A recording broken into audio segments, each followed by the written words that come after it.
Tuh, Aku gak ngerti enaknya apa tuh? kon iku musisi, ta petani ngono ya. Usaha juga iya. Ya kamu Bisa Wow. dikat enggak itu? Bisa dikat ya itu?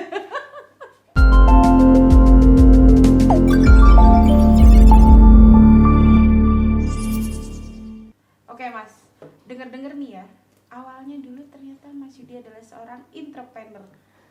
Ah, Kok bisa larinya ke penyanyi nih loh? memang apa ya? Pada dasarnya kan jujur sampai saat ini detik ini mungkin kamu juga ya. Sampai detik ini ijazah itu belum pernah keluar dari lemari untuk aku gunakan. Oh iya? Semenjak lulus kuliah. Oh, kerja kemana? Kerja di mana enggak itu waktu kuliah ya? Waktu kan aku kuliah. kerja segala macam jadi event organizer, terus habis itu sempet di Grapari Telkomsel segala macam itu waktu kuliah. Masih belum ada ijazah nih. Waktu belum masih ijazah gitu kan. Terus habis itu setelah lulus, ya udah setelah wisuda terus udah masuk lemari sampai sekarang. Sampai sekarang. Aku nggak ngerti ini ijazahku rusak apa enggak. Apa dipangan Rayap. nggak ngerti ya. Serius. Dan itu juga posisinya sekarang ijazah di Blitar. Aku nggak ngerti ku posisi mbok hilang kayak aku nggak paham. Dan aku juga nggak ngurus maksudnya kayak gitu. Bukan aku nggak butuh sih enggak, Iya. cuman memang belum pernah dipakai aja. Karena memang belum kepake. Karena memang semenjak dari lulus kuliah aku langsung coba sama teman-teman beberapa untuk bikin warung, untuk nyoba untuk brandnya lebih ke bidang kuliner, promosinya seperti apa. Berjalan 4 tahun lah, memang Sampai sekarang ada nih. tutup pandemi. Oh, tutup. Aduh. Berdampak ternyata. Dampak. Ya itu dampak pandemi. Dampak pandemi sangat-sangat karena 14 karyawan harus dirumahkan, istilahnya harus bukan dirumahkan sih harus diberhentikan Iya. lah usahanya juga. Tapi paling tidak masih tetap harus berjalan itu karena itu kan passion dan istilahnya nanti mungkin kalau ada kesempatan aku akan mengembangkan itu lagi. Mungkin saat Buka ini masih warung break dulu lah gitu kan. Di mana tuh Mas warungnya? Di Soekarno Hatta. Oh, rame ya tempatnya. Ramai tempat memang patung pesawat turun diri kanan jalan. Oh iya. Situ ada warung buka istilahnya resto lah buka 24 jam. 24 jam. 24 jam buka. Tapi karyawan dong yang jalan. Karyawan di tahun pertama kita jadi kita yang masak, kita yang goreng, kita yang bakar, kita yang nganterin, kita yang bikin minuman awal-awal sampai akhirnya mendengar segala macam itu sih sempet akhirnya kenal dengan banyak orang juga, maksudnya jadi narasumber segala macam. Aku ngerti tentang dunia digital, tentang marketing juga di situ, tentang digital marketing juga di situ. Bagaimana kita untuk memperluas, untuk mengerti pasar, terus pondasi-pondasi tentang bisnis seperti apa itu juga dari situ.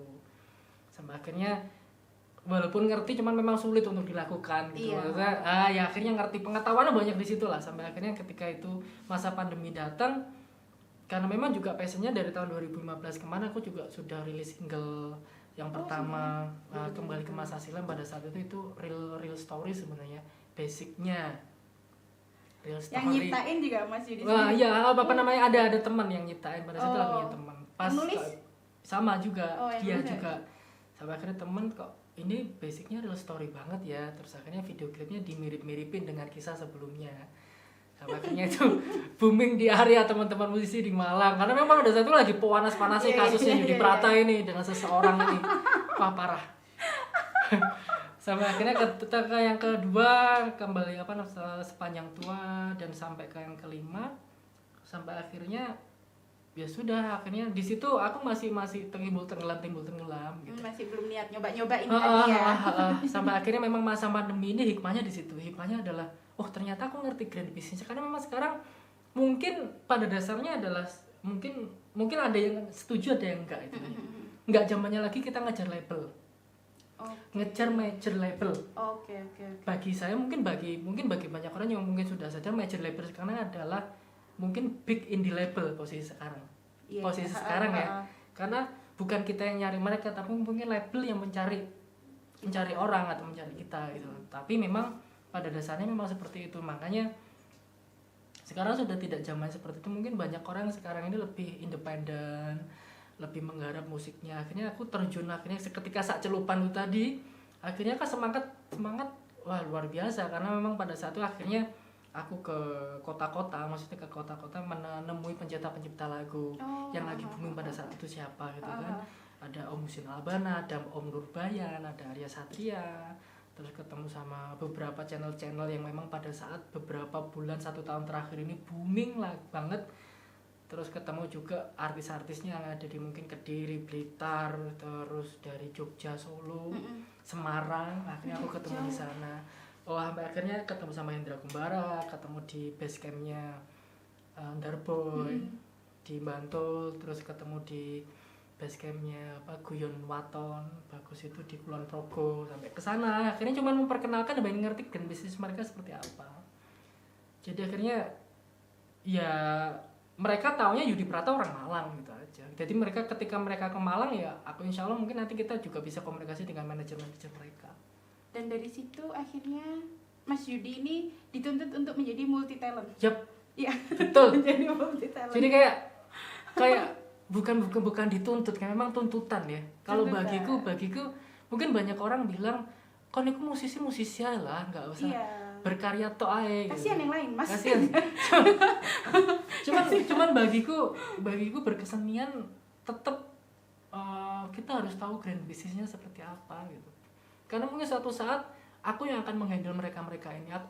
Suatu saat aku cita-citaku adalah mencari talent yang ada di sekitarku untuk bisa aku promokan hingga aku mengerti ini pasarnya, ini caranya mempromokan, tekniknya seperti ini loh, dari digital marketing seperti ini, memviralkan seperti ini. Akhirnya ketemu sama teman-teman media, bagaimana meng-create isu, bagaimana memframing, bagaimana dia harus create untuk personal branding. Karena memang pada saat ini memang kita nggak bisa menjadi orang yang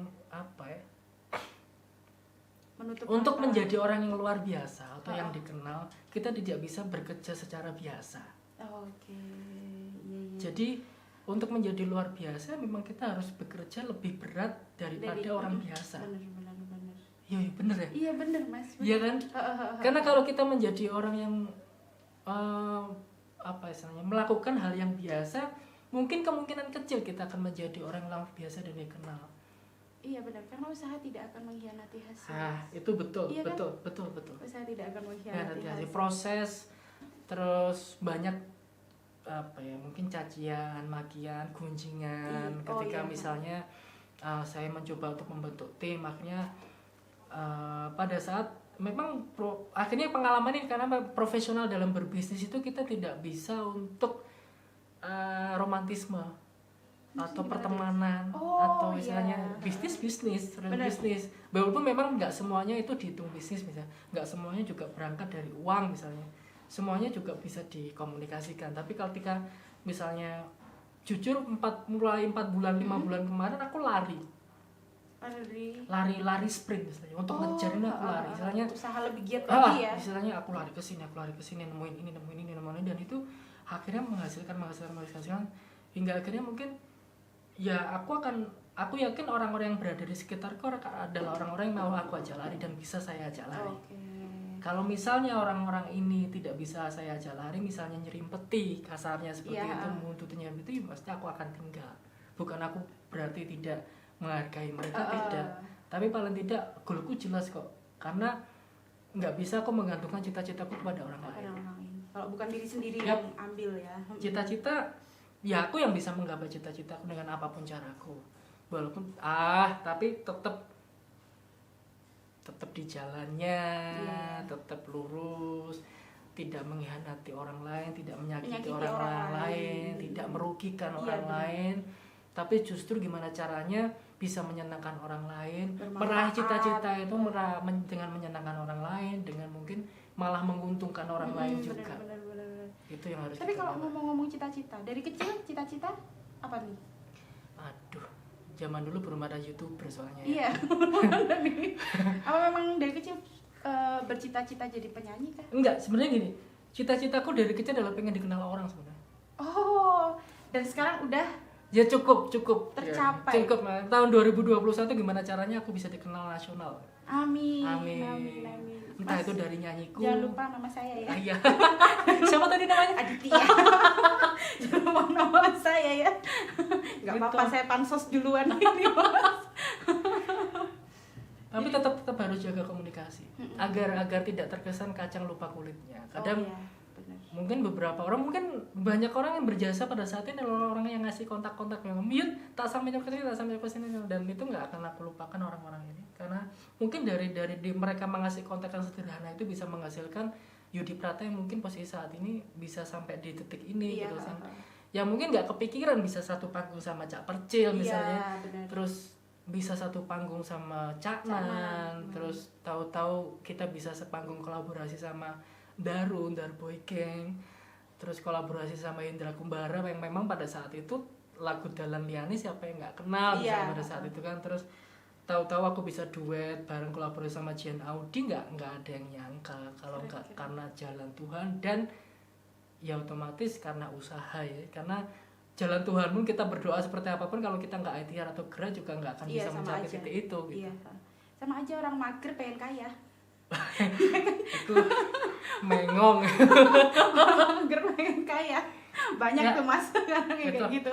Itu sih mungkin pencapaiannya itu sih ditaati. Tapi yang memang perlu ditekankan adalah memang jurus yang mungkin aku bisa share ke teman-teman saat ini ya, ke teman-teman mungkin nanti ngelihat video ini adalah silaturahmi sih. Oh, Silaturahmi baik dengan mungkin musuh bebuyutan pada zaman dulunya. Dari hati ya nih. Itu benar. Yang sudah menyakiti. Iya, dari hati banget. Itu bisa kita raih lagi silaturahmi dan itu memang berkahnya luar biasa. Kalau kamu sama mantanmu misalnya, kalau cerita tentang mantan ya. Aduh. Coba komunikasi dan itu berkahnya luar biasa karena ya kalau dalam Islam kan tidak boleh orang memutus silaturahmi kan gitu. Ya sudah dijalin silaturahmi dan itu hasilnya luar biasa. Mungkin terbuktinya jalan silaturahmi adalah dengan orang-orang yang mungkin kita enggan temui atau kita pernah mempunyai masalah. Justru itu adalah ujiannya. Jadi kita coba komunikasi lagi dengan mungkin hal-hal yang berbeda seperti apa. Tapi tetap ketika memang kita punya masalah mungkin kita perlu waspada lebih lagi ya. Lebih lagi, tapi menjalin komunikasi itu karena musuh kita belum tentu akan menjadi musuh gitu. Maksudnya suatu saat misalnya ada suatu titik dia akan bermanfaat sekali di posisi yang lain. Mungkin kita banyak sekali karena setiap orang punya potensi baik dan buruk. Bener. Orang baik pun pasti punya potensi jelek. Orang jelek pun terjelek pun juga dia punya potensi yang baik. Gimana kita ngambilnya aja ya dari mananya aja. Terus tapi yang penting silaturahmi itu tadi. Itu silaturahmi itu memang pada dasarnya adalah jurusku atau yang apa sampai yang bisa sampai detik ini, sampai di jalan seperti ini, sampai bisa satu panggung dengan artis-artis itu ya dari silaturahmi. Keren. Meskipun nih sakit hati nggak masalah ya. Sakit hatinya sih enggak. Oh enggak. Cuman bahagia melihat seseorang itu juga bahagia kan juga. Iya, harus legowo, melatih legowo, benar. Melatih untuk legowo, belajar. Susah Mas. Oh iya, susah ini. Untuk legowo tuh susah banget. Tapi ngomong-ngomong untuk ke depan ini bentar lagi mau ada project apa lagi nih? Syukur alhamdulillah sih karena memang kemarin kan sempat kita pandemi. Waduh, off air sangat terbatasi banget kita membuat sebuah acara atau event sehingga akhirnya orang harus mungkin banyak sekali yang harus survive gitu kan, struggle, harus benar-benar berpikir keras untuk seperti apa. Tapi kemarin kan kalau nggak salah juga sempat ada surat edaran dari kementerian untuk boleh mengadakan event budaya, musik atau seperti apapun yang tetap mengikuti protokol dengan gitu batas-batasannya. Makanya ini teman-teman mungkin nanti akan beberapa event-event nasional atau event-event yang mungkin istilahnya mengundang artis-artis nasional, kita akan gelar di situ gitu. Sembari tetap gimana caranya artis Malangnya bisa tampil juga di situ gitu. Terus tetap berkarya, terus kolaborasi dengan beberapa yang sudah ada gitu kan, kayak Piasmara, Denny Caknan. Kemarin juga ketemu sama Safir Enima dan beberapa yang mungkin lagi booming saat ini. Kita bisa ajak konten bareng. Sebenarnya intinya ya targetku 2021 aku nasional gitu aja. Bikin album lah Mas. Iya, ya mungkin sekarang sebenarnya nggak zamannya album, Dit. Oh, sekarang iya? sekarang Single ya? zamannya zamannya single album karena ya posisi mungkin kemarin mungkin orang mungkin lihat lebih album karena mereka soalnya sekarang lebih lebih ke YouTube, lebih Iya. ke video, lebih ke visual. Kadang kita bisa dibuat terkenal hanya dengan satu lagu misalnya. Itu bisa posisi sekarang gitu. Kalau kemarin ya mereka kemarin label masih jual CD, sekarang kan nggak usum. Iya, di nggak Jux musim ada. gitu kan. Di Jux ada segala macam. Sekarang eranya sudah berubah. Heeh. Jadi penciptaan lagu itu juga harus sudah di makanya kemarin perjuanganku untuk mencari agregator mungkin apa ya, mungkin banyak orang di Malang yang nggak ngerti agregator itu apa, mungkin banyak orang yang mungkin di apa ya musisi-musisi nggak ngerti apa ya itu namanya publisher, bagaimana mempromokan, bagaimana seseorang sebuah channel ini bisa booming, circle-nya seperti apa, harus membentuk circle, strateginya seperti apa, ya banyak yang nggak ngerti. Dan mereka menganggap mereka musisi ya hanya sekedar akhirnya jadi session player dan segala macam, tapi it's okay. Cuman memang kalau aku sendiri memang aku nggak mau di titik itu, aku harus bisa lebih daripada yang lain. Karena yang lain ya, belajar. Karena yang lain belajar gitu. Karena aku nggak ngerti rezekiku ada di mana gitu. Iya benar. Soalnya dengar punya greenhouse juga. Ya itu sampai akhirnya nyoba bertani, bercocok tanam sekarang, bercocok tanam. Tuh, Aku gak ngerti enaknya apa tuh? Kalau ke musisi, tak petani gitu ya. Usaha juga iya. Bisa dikat enggak itu? Bisa dikat ya itu.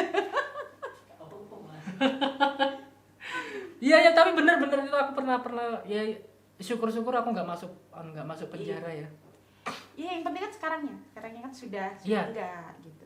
Tapi 6 bulan aku jalanin itu, 6 bulan jalani jadi germo atau mucikari. Jadi banyak sekali yang ternyata di Malang undercovernya luar biasa gitu, dari Rahasia umum lah ya ibarat. ya mungkin banyak orang yang nggak ngerti, cuman memang posisinya juga anak-anak masih bayi-bayi lah. Ternyata sudah dalam posisi seperti itu sampai akhirnya ya. Tapi sekarang udah selesai, masa jenuhnya sudah selesai. Udah tahu Mencoba yang cara yang lebih lebih baik lebih gitu baik. kan. Sampai akhirnya ada salah satu wartawan senior, sampai akhirnya sopo Yudi Prata, sampai akhirnya aku juga kaget begitu ditawarin, Mas aku boleh nggak minta izin untuk bikin autobiografi tentang masa kecilnya Mas Yudi sampai di titik posisi saat ini seperti apa, kayaknya butuh nih kayaknya untuk trigger teman-teman muda gitu kan, motivasi untuk teman-teman muda, bukan tentang aibnya tapi tentang bagaimana kamu berjuang, bagaimana kamu menghadapi kesulitan itu sampai dalam di titik hidup sekarang sampai di ya. titik sekarang gitu. Itu sih, cuman rencana ke depan memang aku tahun 2021 gimana caranya sih, insya Allah atas Isano bisa nasional gitu ya, kan. Amin. Itu enaknya greenhouse itu. Apa itu enaknya greenhouse tuh? Oh ini greenhouse masih ya sekitar ya beberapa bulan inilah aku geluti gitu kan. Ternyata memang bisnisnya lumayan nih, tentang dunia perbuahan, tentang dunia tumbuhan, karena ya ada pepatah sebenarnya, emas yang sesungguhnya bukan adalah emas yang kuning gitu. Emas yang sesungguhnya di Indonesia adalah tanaman yang ada di bawah tanah ini, dari alam, di atas tanah yang dari alam ini, yang sesungguhnya nggak pernah mati adalah emas sesungguhnya, yang semuanya ya kita lihat dari sejarah aja, masa-masa penjajahan mereka datang ke Indonesia gara-gara apa sih? Bukan karena emas, tapi karena rempah, karena buah dan segala macam. Pertaniannya. Makanya aku coba untuk mempelajari itu. Tapi memang punya basic enggak. Masih belajar. Aku beli buku kemarin. Oh iya, iya, aku beli buku greenhouse. Sampai akhirnya gimana ya caranya ini, sampai akhirnya hubungin Jakarta, mana, karena aku mau buah yang saya hasilkan adalah buah premium. Jadi buahnya skala premium, jadi bukan istilahnya yang dijual di pasar tradisional, tapi lebih kepada market yang memang sudah jelas, yang memang untuk bentuknya, dari melonnya, dari alpukatnya yang besar-besar, dari lemonnya, ya itulah. Jadi ada timnya sendiri ya sekarang? Bentuk tim juga. Masih proses. Masih bentuk proses. Karena aku nggak ngerti sama sekali pertanian, masih belajar. Dari buku tadi. Dari buku dan cerita dan pengalaman dari orang-orang. Tercetusnya kok pengen oke lah aku ke greenhouse gitu, Apa ya, karena cerita itu tadi. apa ya, mungkin hikmah atau nggak ngerti, cuman mempelajari, lihat dari internet kok kayaknya tertarik, menarik dari ya, internet? dari internet segala macam. Akhirnya aku coba untuk ketemu sama beberapa profesor-profesor yang ada di Brawijaya tentang pertanian segala macam, sampai aku nggak akhirnya aku sudah menemukan nih, kayak sepertinya ini bisa untuk dijadikan Kelola. apa namanya side business istilahnya, mungkin bisa jadi bisnis utama, mungkin Yudi Prata terkenalnya sebagai seorang petani atau penjual buah. Bukan sebagai penyanyi atau seorang entrepreneur atau seorang entertain. Mungkin suatu saat nanti Yudi Prata yang jual buah itu. Iya, benar. Bukan kayak sekarang misalnya Yudi Prata solois penyanyi. Mungkin nanti suatu saat misalnya lebih terkenal di situ, kita nggak akan ngerti kan. Tapi nggak menghalangi untuk Nggak, berkarya nggak. dong. Passion sebenarnya kalau berkarya, menyanyi, ya mengentertain, menghibur orang, terus bisa menyenangkan banyak orang, bisa berbicara, bisa ngomong, bisa, ya itu passion di situ. Mungkin bentar lagi jadi motivator mungkin Mas ya. Kamu termotivasi hari ini? Mungkin ya. Alhamdulillah ya. Kalau kamu ngomong iya nih, penonton pasti akan termotivasi. Apa yang jelas dong Mas. Maksudnya kayak gini. Dari cerita kita sebelum segmen, aku cerita segala macam kita panjang tadi, apa nih yang jadi motivasi dari Yudi Prata? Nggak kenal untuk lelah berjuang itu. Iya kan, bener-bener apapun yang ada di depan tuh kayak diterjang aja gitu loh. Iya kan, bener. diterjang aja udah. Mau dia semisal Mas jatuh deh sekalian, tapi aku udah pernah nyoba gitu. Iya kan? Iya. karena kadang ketakutan itu kadang kalau kita sudah hadapi ternyata cuman gini toh tuh. Oh iya. Tapi kita takutnya kayak perang. Kita takut dan menyerah sebelum perang itu nggak asik. Oh nggak asik. Bisanya perang ini nyawa loh Mas. Nggak asik gitu. Nggak asik. Tapi paling tidak terjadi kesalahan, bagaimana kita mengevaluasi itu dan tidak sampai untuk mengulangi kesalahan yang untuk yang berikutnya. Soalnya kan tadi sempat kan aku tanya, Mas nggak ngerasa jenuh apa? Bener-bener jenuh, capek, ditaruh gitu loh. Soalnya pernah. Kalau lihat dari yang sebelum kita cerita tadi, sebelum segmen ini ya, itu bener-bener yang kayak dark banget gitu kan. Kayak ya ampun beneran gitu, sampai aku kaget gitu loh. Ya. Bisa di titik sekarang gitu kan. Di umur 33 tahun. Habis ini tahun 2021 nikah lah. Amin. Oh, ada kepikiran ke sana ya sekarang? Sudah. Walaupun belum ada calon sebenarnya. Tuntutan keluarga atau dari diri sendiri? Iya, kewajiban lah. Tuntutan keluarga udah dari tahun-tahun yang kemarin.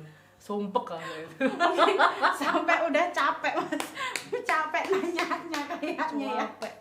Capek nanyanya. Kan kapan kan rabi kan adik-adikmu rabi kabeh. Oh, ya. Udah dilangkain berarti nih ya? Oh sudah. Adikku udah anaknya 2. Wah, adik kandung. Keren. Dan itu nggak apa-apa? Fine lah, nggak apa-apa lah. Nggak apa-apanya gitu ya mukanya. Tolong di zoom. Lanang menang kok, lanang menang. Iya. Bener. Tapi itu memang keren sih Mas. Soalnya kayak susah buat orang fight waktu yang Mas tadi cerita. Fight di situ selama berapa? 5 tahun ya? 5 tahun. 5 tahun fight. Dan itu waktu masih bener-bener muda, labil-labilnya, ya kan? Orang bisa aja salah jalan gitu loh. Kayak mungkin bunuh diri, siapa yang tahu? Iya kan? Ya. Siapa yang tahu orang bunuh diri? Tapi memang kelam sih, memang narkoba udah ya di tahun apa ya? Di tahun-tahun aku entertain itu Inex adalah sebuah hal yang biasa, mungkin setiap hari. Oh iya. Ya, terus clubbing karena apa ya? Karena memang masih labil-labilnya dan kadang kerja keras kita untuk menghasilkan pundi-pundi uang itu kadang kita buat memang pada saat umur segitu. Sekarang nyeselnya kenapa uang itu nggak aku tabung ya?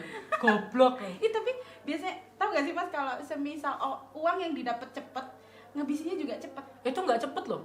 Oh iya. Tapi yang itu cepet. Iya.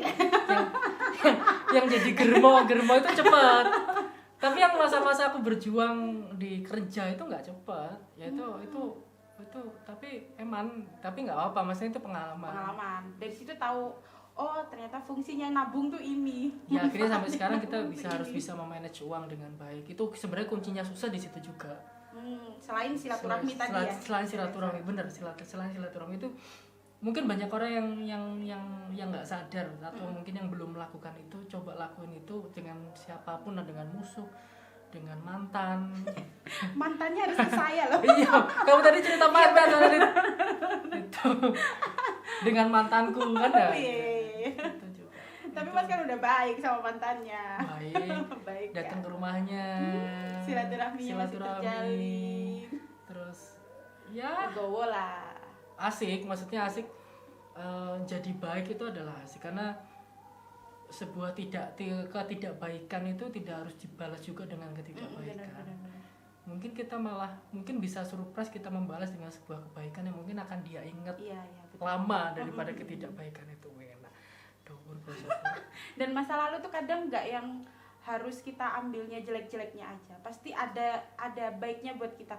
Entah itu untuk belajar, entah itu buat buat tambah berkembang. Gitu. Ya tadi yang aku ceritakan kenangan. Kenangan itu nggak harus dibuang di tempat sampah. Kenangan itu sesungguhnya sebenarnya kenangan itu hanya kita kalau memang kita benar-benar bisa move on ya. Kenangan itu kita simpan di laci atau di lemari. Suatu saat kita pengen atau kangen kita buka aja untuk kita lihat. Cuma lihat aja ya. Lagi. Cuma lihat aja. Rasanya udah beda ya. Ya mungkin sama sih maksudnya tapi sudah miliknya orang lain kan gitu. Aduh, ini mantannya yang lihat pasti notice nih, ini aku. Nanti judulnya di thumbnail Yudi Prata masih ingat mantan gitu.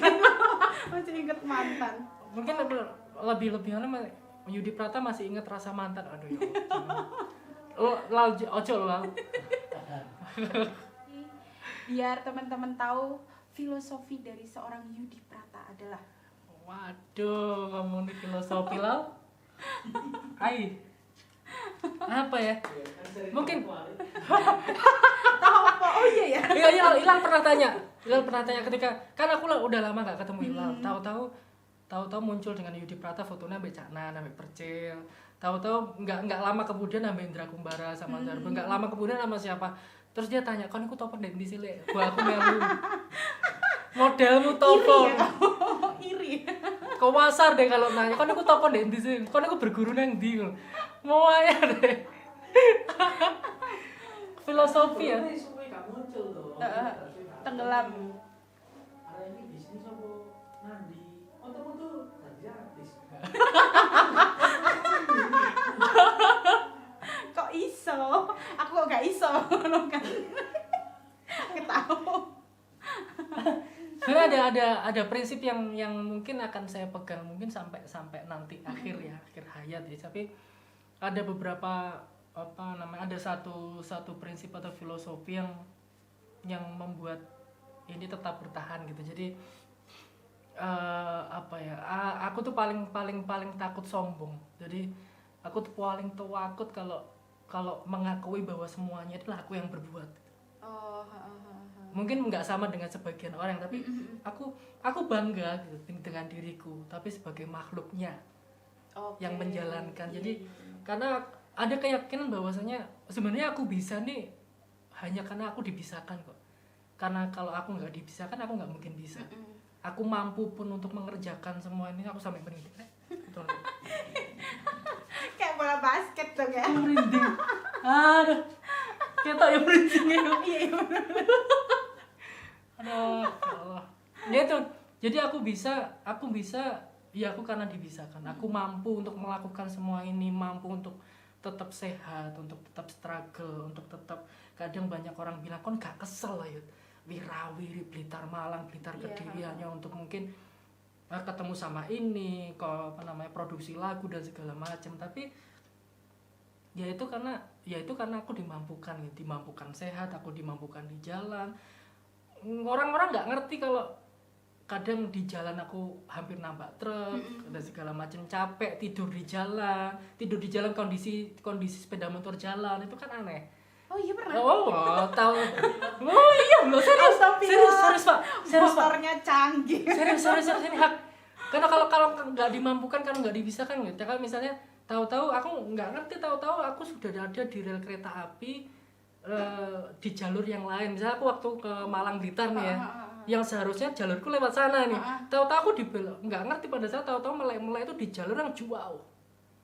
Udah nggak di arah seharusnya. Enggak aja seharusnya, tapi aku lewat jalan yang lain gitu. Kayak, hah? Apa aku dek kene rek? Ki ndi?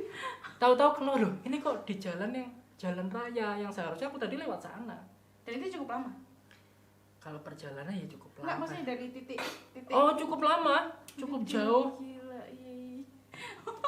Ya, aku bisa karena dibisakan, aku mampu karena dimampukan. Insya Allah kalaupun memang aku bisa kaya pun juga aku karena memang dikayakan gitu. Jadi takut sombongku karena bukan tidak mungkin besok detik nanti suatu saat kita akan dimiskinkan sama Allah ya. Jadi makanya prinsip itu yang aku pegang. Jadi bersyukur ketika misalnya aku merasa aku paling gitu, aku sih ngelakuin ini kerja itu sampai itu jangan sampai seperti itu gitu. Jadi mungkin buat teman-teman jangan sombong, mengertilah kalau memang ya kemampuan apapun itu karena kamu dimampukan aja, karena kamu dibisakan aja. Karena kamu hanya sebagai seorang makhluk wayang gitu kan. Iya, benar. Yang kamu tidak akan mampu ketika kamu tidak dimampukan. Kalau kamu memang tidak dibisakan, kamu juga nggak akan bisa. Iya. Kamu juga bisa hidup karena kamu dikasih nafas gitu kan ya. Dikasih udara. Ya udah gitu aja sih. Keren ya, dalam sekali itu. Aku merinding. Aku langsung ngomong merinding. Itu yang namanya doa dan usaha. Doa dulu baru usaha. Disertai aja bareng-bareng lah, iya kan? bareng-bareng. Enggak, maksudnya kayak kita minta dulu baru kita yang iya kan? Bukan usaha dulu baru doa gitu. Iya benar. Doa dulu baru. Tapi ya manusiawi ya, kadang orang mungkin banyak manusia yang mengingat Tuhannya memang ketika dia lagi di bawah. Oh iya benar. Mereka lupa bersyukur. Iya. Aku juga lagi belajar. Dan itu yang terjadi sama aku kadang tuh. Aku juga lagi belajar bahwasanya memang apapun pencapaiannya kita tetap bersyukur. Apapun pencapaiannya kita tetap harus berpikir mengembangkan ini ke depan seperti apa. Karena ya cita-citanya kita kan pulang ke rumah Allah masing-masing ya dengan itu. Karena untuk pulang ke rumahnya ke jannah kalau mudah yo kabeh wong mlebu kono. Bisa. Modalnya ini loh. Modalnya butuh banyak ini ya. Sangunya. Ya mudah-mudahan cerita kita hari ini bisa menginspirasi banyak orang. Amin ya, itu tujuan bahwa dari podcast ini. Ya? Bahwa perjuangan itu nggak berhenti, belajar itu selamanya kok. Iya. Sampai selesai. Nggak ada kata terlambat tadi ya. Orang kadang ada filosofi orang itu akan meninggal memang sudah dia nggak berfungsi. Oh.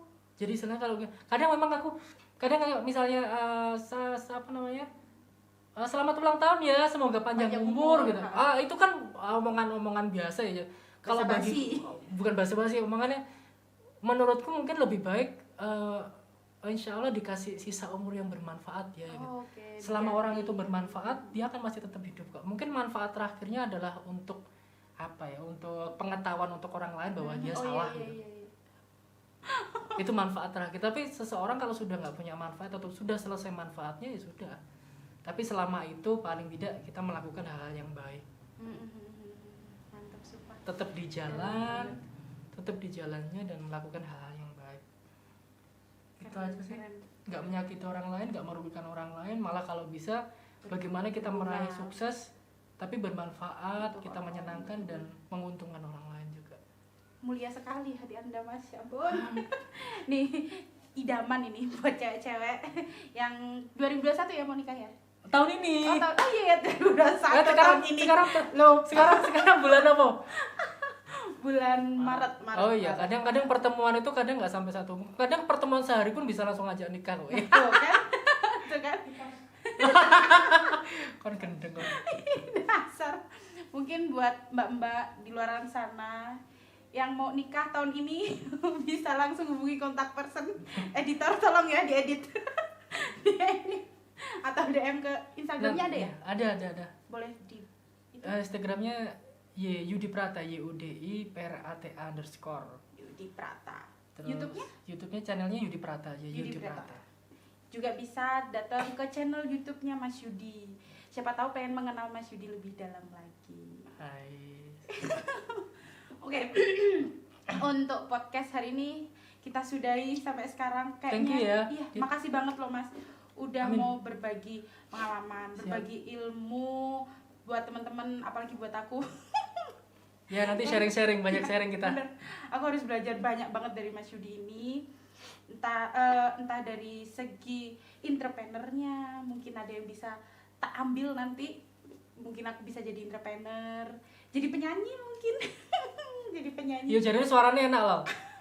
Iya, maringin jadi penyanyi. Siap. Amin. Jangan Mas. Cukup penyanyi kamar mandi, saya udah bangga. Saya sudah bangga dengan itu. Oke, buat semuanya jangan lupa subscribe, comment, like, and share YouTube-nya Ngalam Podcast sama YouTube dari Mas Yudi Prata. Dan jangan lupa tetap ikutin kita terus, dan kita bakal datengin pembicara-pembicara yang lebih bisa mungkin memotivasi kalian. Dan yang jelas kita nggak akan berhenti di sini juga buat menampilkan yang manfaatnya banyak banget buat kalian ambil gitu. Makasih ya Mas Yudi. Sama-sama. Thank you semuanya. Thank you. Sip. Dadah.